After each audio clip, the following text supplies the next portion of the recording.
Bismillahirrahmanirrahim. Alhamdulillahirabbil alamin. Allahumma shalli ala Muhammadin wa ali Muhammad. Ikhwan, akhwat, pendengar, pemirsa radio, televisi Silaturahim yang dirahmati Allah Subhanahu wa taala. Assalamualaikum warahmatullahi wabarakatuh. Saya ucapkan selamat dalam menyambut Hari Raya Idul Adha. Hari Raya Kurban.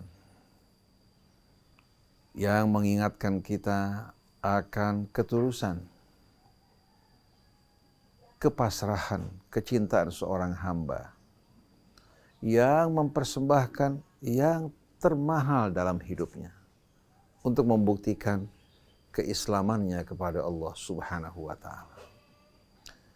Lalu Allah Subhanahu wa taala menjadikan apa yang dilakukan sebagai sunnah bagi para nabi dan umat-umat mereka setelah itu. Kisah ini mengisahkan kepada kita kisah yang betul-betul mengharukan ketika Ibrahim alaihi salatu wassalam yang telah mengalami cobaan demi cobaan, ujian demi ujian. Yang pertama, ketika dia berhadapan dengan penguasa Babilonia. Ketika dia mengajak penduduk Babilonia termasuk orang tuanya untuk menyembah Allah, meninggalkan penyembahan terhadap selainnya. Mereka menolak, bahkan mengancam dirinya untuk melontarkannya ke dalam api. Tapi dia tidak gentar. Dia memilih untuk dilontarkan ke dalam api. Karena keteguhannya, berpegang pada keyakinannya terhadap kebenaran yang Allah Subhanahu wa taala tunjukkan padanya. Ketika dirinya dilemparkan ke dalam api, dengan penuh kepasrahan keyakinan dia mengucapkan hasbiyallah wa ni'mal wakil, ni'mal maula wa ni'man nasir. Allah katakan kepada api, ya naru kuni bardan wa salaman ala Ibrahim. Wahai api, berubahlah engkau menjadi kesejukan dan keselamatan buat Ibrahim. Api menyala-nyala, kayu terbakar, orang merasakan panas di sekelilingnya, tapi api tersebut terhadap hamba Allah Subhanahu wa taala yang loyal kepadanya, yang berserah diri kepadanya, ternyata api tersebut tidak dapat menyentuhnya, tidak dapat membakarnya, bahkan berubah sifatnya dari panas menjadi sejuk, dari ancaman menjadi keselamatan. Hingga menimbulkan rasa gentar di hati penguasa pada saat tersebut. Akhirnya Ibrahim pergi meninggalkan kota kelahirannya bersama istrinya Sarah, bersama kemenakannya Lut alaihi wassalatu wassalam.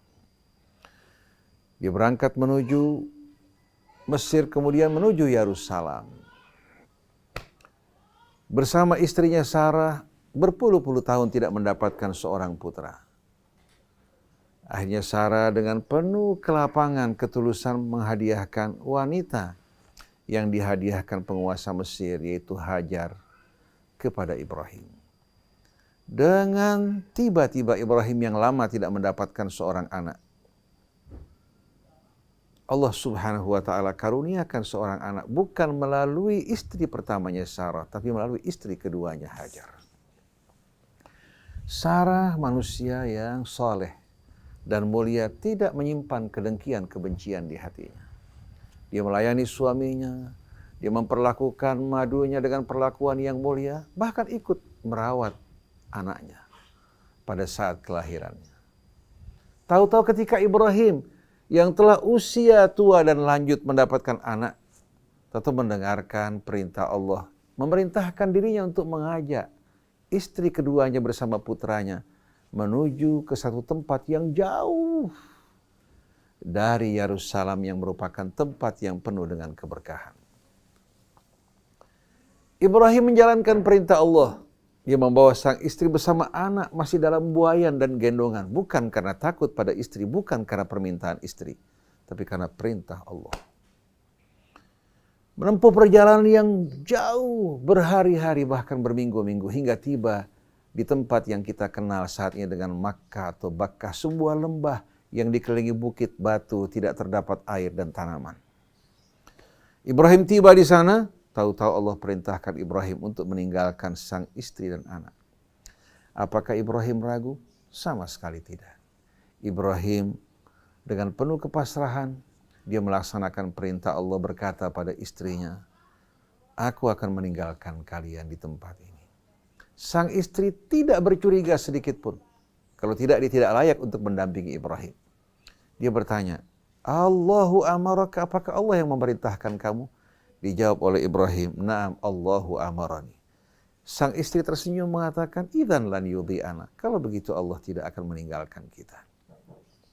Ibrahim pergi meninggalkan istri anaknya di satu lembah yang tak bertuan, tidak terdapat air maupun tanaman.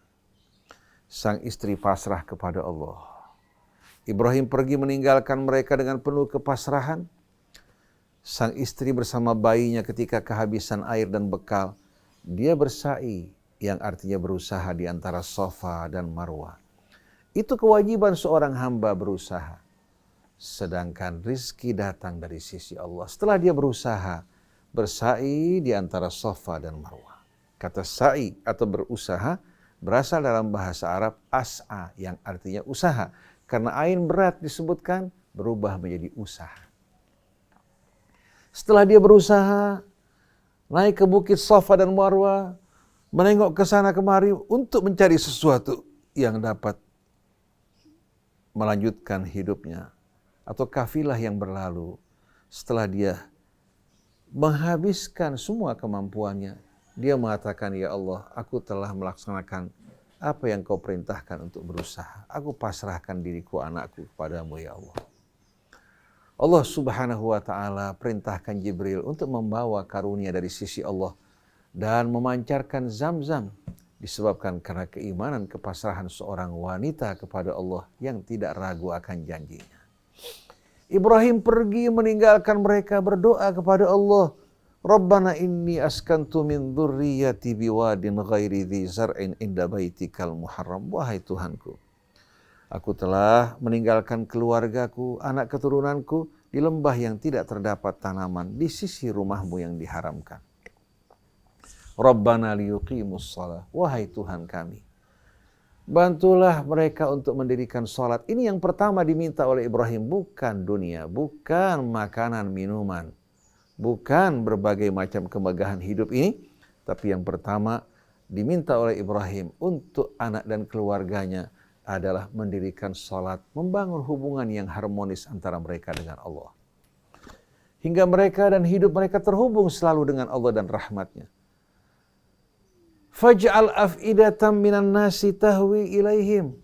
Dan jadikan hati manusia, ya Allah, condong, dekat, cinta kepada mereka.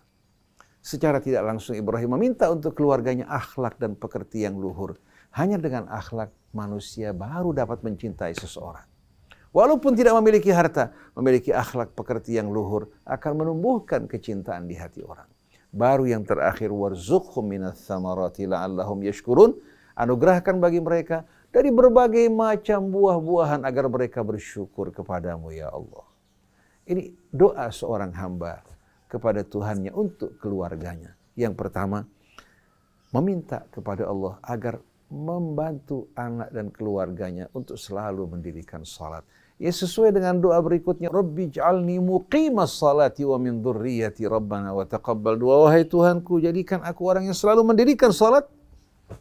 Bukan hanya mengerjakan salat, mendirikan salat. Hubungan yang selalu terhubung antara aku dan engkau. Demikian pula anak-anak keturunan. Pengorbanan yang begitu besar, kalau bukan karena iman, kepasrahan, keyakinan kepada Allah, mustahil. Setelah sekian lama Ibrahim menetap bersama istri pertamanya di Syam, Yerusalem, dan istri keduanya di Mekah. Begitu Ibrahim kembali meninggalkan sang istri di Mekah, kembali menuju Yerusalem, Allah berikan kabar gembira melalui dua malaikat yang mengabarkan bahwasannya engkau akan mendapatkan seorang anak dari Sarah. Sarah yang teruji, kepasrahannya, begitu pula Ibrahim mendapatkan karunia Allah. Sarah melahirkan Ishak menjadi pemimpin di negeri Syam, Yerusalem. Sedangkan Ismail putra Hajar menjadi pemimpin pendiri kota suci Mekah. Ini kemuliaan untuk keluarga Ibrahim. Ibrahim menggilir di antara dua istrinya di antara Syam dan Mekah, dua kota suci.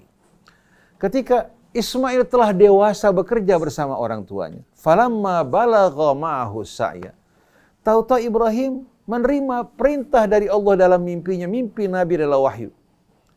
Ya bunayya inni ara fil manami anni adbahuka fanzur madza tara, wahai anakku, Allah memerintahkan aku untuk menyembelih engkau. Bagaimana pendapatmu?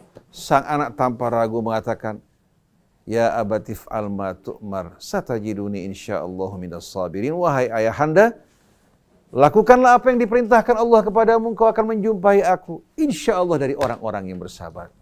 Dua-duanya berserah diri kepada Allah. Falamma aslama, begitu mereka pasrah, wa tallahu lil jabin, sang anak dibaringkan pada pelipisnya. Begitu Ibrahim meletakkan pisau di lehernya menyembelih, ternyata tidak terpotong. Datang malaikat membawa pengganti, seekor kibash yang dijadikan sebagai pengganti Ismail.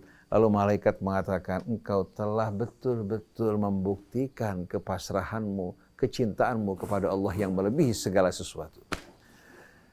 Melalui sunnah ini, Allah Subhanahu wa ta'ala menuntut dari kita untuk mempersembahkan yang paling kita cintai teruntuk Allah Subhanahu wa ta'ala, untuk membuktikan iman, keislaman kita kepada Allah, dan menghilangkan keraguan-raguan kita. Kalau Ibrahim mempersembahkan yang paling dicintai dalam hidupnya itu putranya, lalu kita bertanya, apa yang kita persembahkan untuk Allah Subhanahu wa ta'ala dari apa yang kita cintai? Bukan hanya sekedar persembahan sepele, membuktikan bahwa kita mencintai Allah melebihi segala sesuatu dari selainnya, sebagaimana baiat yang Allah ajarkan, qul inna salati wa nusuki wa mahyaya wa mamati lillahi rabbil alamin la syarika lahu wa bidzalika umirtu ana awwalul muslimin. Bukan hanya 2,5%, bukan hanya 5%, tapi kalau kita orang yang beriman, kita akan mempersembahkan hidup mati kita hanya teruntuk Allah Subhanahu wa ta'ala. Maka marilah bersama-sama kita menyambut Hari Raya Kurban, yang memberikan kesempatan kita untuk mempersembahkan yang kita cintai untuk Allah, sedangkan kambing, sapi hanya merupakan simbol. Tapi yang kita persembahkan adalah seluruh hidup kita teruntuk Allah Subhanahu wa ta'ala.